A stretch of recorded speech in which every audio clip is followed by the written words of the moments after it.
Assalamu alaikum dear students, hope you all are fine. Today we are going to start unit number 17 appreciating the setting, यानी कि मंजर निगारी की तारीफ़ करना। मंजर निगारी सेटिंग करना, जहाँ पर सेटिंग हुई होती किसी भी नॉवल की, किसी भी सीन की। अच्छा जी, इस चैप्टर के अंदर ना हम तीन टेक्स्ट पढ़ेंगे, तीन किस्म के, ठीक है। एक हम नॉवल पढ़ेंगे जो 19th सेंचुरी का है, उसके बाद हम 12th सेंचुरी का एक नॉवल पढ़ेंगे और उसके बाद हम 12th सेंचुरी की एक शॉर्ट स्टोरी पढ़ेंगे इस यूनिट के अंदर, ठीक है। शॉर्ट स्टोरी और नॉवल के अंदर ही सेटिंग हुई होती है सीन्स की, ऑलराइट। अच्छा जी, इस जो ये यूनिट नंबर 17 है, इसके तीन पैसेज इसमें डिस्कस किए गए हैं, ठीक है। तो वो इस यूनिट में हम क्या सीखेंगे? इस यूनिट में हम सीखेंगे कि सेटिंग के ज़रिए सीखेंगे कि थीम क्या है किसी भी नॉवल के, अंडरस्टैंड करेंगे, ठीक है। और ये अंडरस्टैंड करेंगे कि राइटर जो है किन लोगों को इस्तेमाल करता है, किन लोगों को बयान करता है अपने नॉवल के अंदर, क्या सिचुएशंस होती हैं, ये सारा कुछ पढ़ेंगे। फोकस, सेटिंग द सीन, किसी सीन की तरतीब कैसी होती है, चलिए जी। The setting of a novel does more than simply provide a location for the events to unfold. As you will see when you read the opening of Charles Dickens' Bleak House, the setting is an important as a principal character in expressing the central theme of book. अच्छा जी, किसी novel की तरतीब आने वाले वाक़यात के बारे में महज बताने से ज़्यादा काम करती है। जैसा कि आप देखेंगे कि जब आप चार्ल्स डिकन्स का नॉवल पढ़ेंगे ब्लीक हाउस, तो इसकी तरतीब भी इतनी अहम है जितनी कि किरदार साजी की किताब का बुनियादी ख़याल बयान करने में। अब वो कह रहे हैं कि जो नॉवल की सेटिंग है वो भी उतनी ही अहम है जितना नॉवल में करैक्टर्स को बयान करना अहम है। चलें जी, इस यूनिट का 19th सेंचुरी का जो नॉवल है डिकन्स ब्लीक हाउस, उसमें इन चांसरी टॉपिक है, इसको डिस्कस करते हैं। इन चांसरी, अदालत उज़्मा में चांसरी अदालत को कहते हैं, ठीक है, बुलंद अदालत, London. Michaelmas term lately over and Lord Chancellor sitting in Lincoln's Inn Hall. Implacable November weather, as much mud in streets as if the waters had but newly retired from the face of the earth, and it would not be wonderful to meet a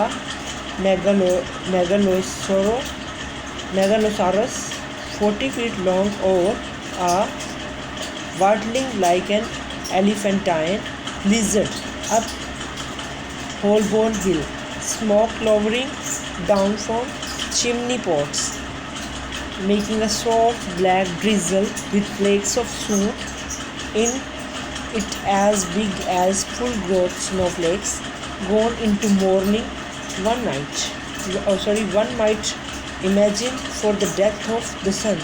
Dogs undistinguishable in mire, horses scarcely better splashed to their very blinkers, foot passengers jostling one another's umbrellas in a general infection of ill temper and losing their foothold at street corners, whether tens of thousands of other foot passengers have been slipping and sliding since the day broke, if the day ever broke, adding new deposits to the crust upon crust of mud, sticking at those points tenaciously to the pavement and accumulating at compound interest. अच्छा जी, paragraph number 1 के अंदर basically setting बयान की हुई है scene की, कि क्या सीन था। चांसरी में एक शख्स ने पहुंचना था, तो रास्ते में क्या सीन था। अब वो कहता है लंदन ख़ज़ां की मियाद काफ़ी देर से ख़त्म हो गई थी। नवंबर के मौसम में लॉर्ड चांसलर चीफ जस्टिस नाकाबिले तस्खीर अंदाज में लिंकन इन हॉल में बैठा है। सड़कों में कीचड़ और पानी बराबर का था और अभी ज़मीन के चेहरे से ख़त्म हो रही थी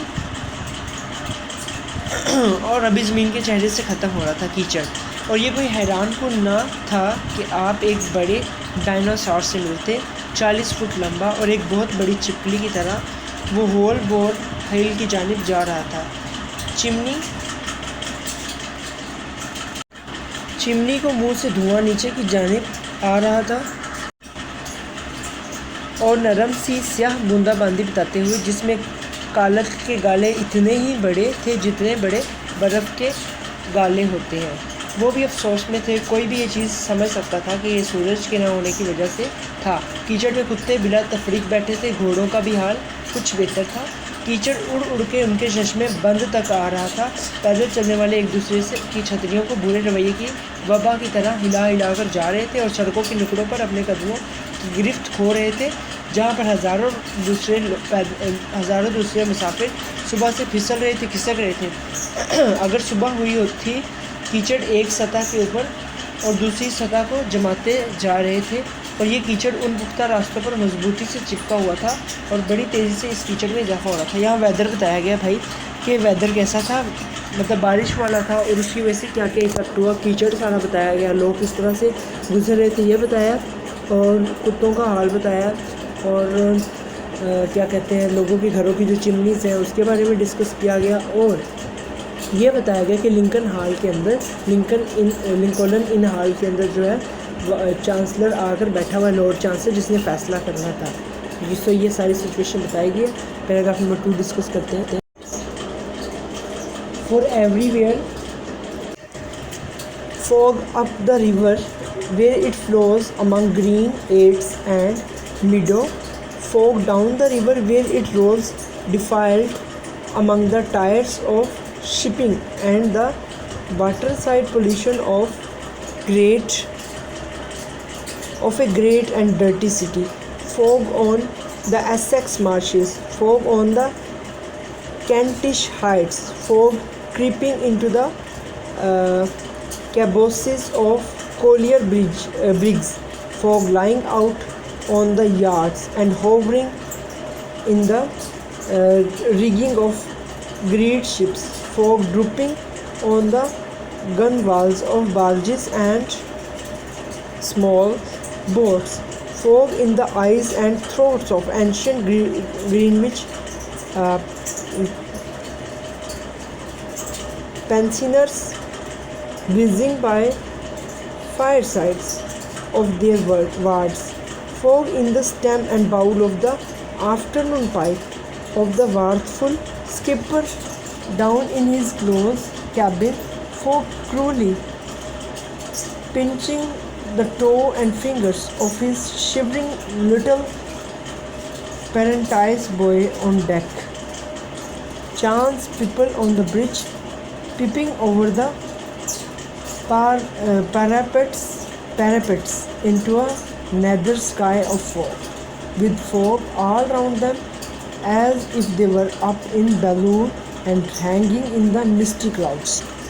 पैराग्राफ नंबर 2 में डिस्कस किया गया है हर जगह धुंध दरिया के ऊपर, जहाँ पर उन दरियाई जजीरों और चरागाहों के ऊपर बह रही थी।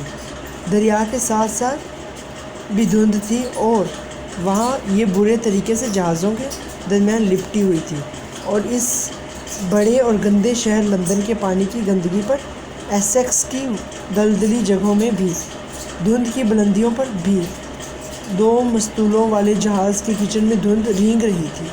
बंदरगाह पर भी धुंध थी और जहाज़ के मस्तूलों की रस्सियों पर मंडला रही थी। छोटी कश्तियों और बहरी मस्तूलों पर धुंध झुकी हुई थी। ग्रीनविच पेंशनर्स की आंखों और गलों में भी धुंध थी, जो कि अपने घरों में आग के किनारे बैठकर बमुश्किल सांस लेते हैं। जहाज़ के गजीले कप्तान के पाइप के अगले और पिछले हिस्से में भी धुंध थी। उसके कैबिन में भी धुंध थी। जहाज़ के अर्शे पर कांपते हुए छोटे लड़के की उंगलियों और टखनों को धुंध काट रही थी। मुमकिन तौर पर पल्लों के ऊपर से गुजरते हुए लोग मंडीरों से नीचे की जानिब देख रहे थे। उनके इर्द गिर्द भी धुंध थी, जैसा कि वो किसी गुबार में हो जो कि धुंध के बादलों में झूल रहा हो। अच्छा स्टूडेंट्स, पैराग्राफ नंबर जो 2 है ना, इसमें फ़ोग के इफ़ेक्ट्स बताए गए और बताया गया है कि फ़ोग किस कदर, सर्दी किस कदर ज़्यादा थी और धुंध का किस किस चीज़ पर असर नज़र आ रहा था। आगे पैराग्राफ नंबर 3 डिस्कस करते हैं। gas looming through the fog, in drivers' places, in the streets, much as sun may, from the spongy fields, be seen to loom by husbandman and plough boy. Most of the shops lights 2 hours before their time, as the gas seems to know, for it has a haggard and unwilling look. The raw afternoon is rawest, and the dense fog is densest. And the muddy streets are the muddiest. Near the leaden head old obstruction, appropriate ornament for the threshold of a leaden headed old corporation Temple Bar, and hard by Temple Bar in Lincoln Inn Hall, at the very heart of the folk, sat the Lord High Chancellor in his High Court of Chancery. अच्छा जी, paragraph number 3 और 4 में वो कहता है, सड़कों पर जेबें काटने वाले लोगों की जगहों में धुंध के अंदर गैस चमक रही थी, ऐसे ही जैसे कि सूरज चमकता था। नरम मैदानों में से किसानों और हल चलाने वाले लड़कों के ऊपर धुंध छाई हुई थी। बहुत सारी दुकानों की रोशनी वक्त से 2 घंटे पहले ही जला दी गई थी, जैसा कि जलने वाली गैस नज़र आती है। इसकी बड़ी बदसूरत और गैर वाज़ेह शक्ल नज़र आती थी। तीसरे में भी धुंध का ही जो है बताया गया है कि वो उस धुंध का असर बताया गया। चौथा, वो खुरदरी दोपहर और ज़्यादा खुरदरी हो गई और बढ़ती हुई धुंध और बढ़ गई और कीचड़ वाली गलियां और ज़्यादा कीचड़ से भर गई और उनके नज़दीक बेजान किस्म की भारी रुकावटें, और उस स्याह और भारी कॉरपोरेशन की दहलीज़ के बाहर कुछ साजो सामान पड़ा था। टेम्पल बार के मुतसिल लिंकन इन हॉल के में बिल्कुल धुंध के वस्त में अदालत उज़्मा की अदालत में चीफ़ जस्टिस बैठा हुआ है। अब ये सारी धुंध बता के, कीचड़ बता के अंदर उसने चीफ़ जस्टिस को बिठा दिया लिंकन इन हॉल के अंदर अदालत में। नंबर 5 लास्ट पैराग्राफ डिस्कस करते हैं। Never can there come fog too thick, never can there come mud and mire too deep to assort with the groping and floundering condition which this High Court of Chancery, most pestilent of holy sinners, hold this day in the sight of heaven and earth. अच्छा जी, last paragraph में कहते हैं, इतनी गाढ़ी धुंध कभी नहीं उतरी, ना ही इतना गहरा कीचड़ और दलदल बनते हैं। वो कह रहे हैं कि ये फर्स्ट टाइम ऐसा हुआ है, जो कि इस तरह की बदसूरत और पुरानी जगहों को बनाते हैं। ये चांसरी की अदालत उज़्मा में बहुत ही ख़तरनाक और पुराने गुनाहगार आसमान और ज़मीन में इस दिन को अपनी नज़रों से देखते हैं। वो कह रहा है कि चांसरी की सरजमीन पर ये जो सिचुएशन बनी हुई, जो हमने पूरे चैप्टर में डिस्कस किया, ये आज से पहले कभी नहीं थी। इन द चांसरी, जहाँ लॉर्ड चांसलर जो है वो वेट कर रहा होता है, वो आकर बैठ जाता है, एक शख्स को सज़ा मिलने वाली होती है और उसके बाद वो सारी जो सीनरी होती है वो डिस्कस करता है। तो यहाँ पर हमें सिखाया गया है किसी भी नोवेल का सीन कैसा होना चाहिए, कैसे सीन दिखते हैं। उन्होंने एक एक चीज़ को विव्ड करके पिक किया और उसे इस चैप्टर में एक्सप्लेन किया, इस चैप्टर में बताया। उम्मीद करता हूँ पूरा चैप्टर आपको अच्छे से समझ आया होगा। इस चैप्टर के जो एक्सरसाइज है विद सॉल्यूशन अटैच कर दी गई है, उसे आप वहाँ से देख लीजिएगा। और and also summary of this unit is attached. Share this video with your friends. Allah Hafiz, take care.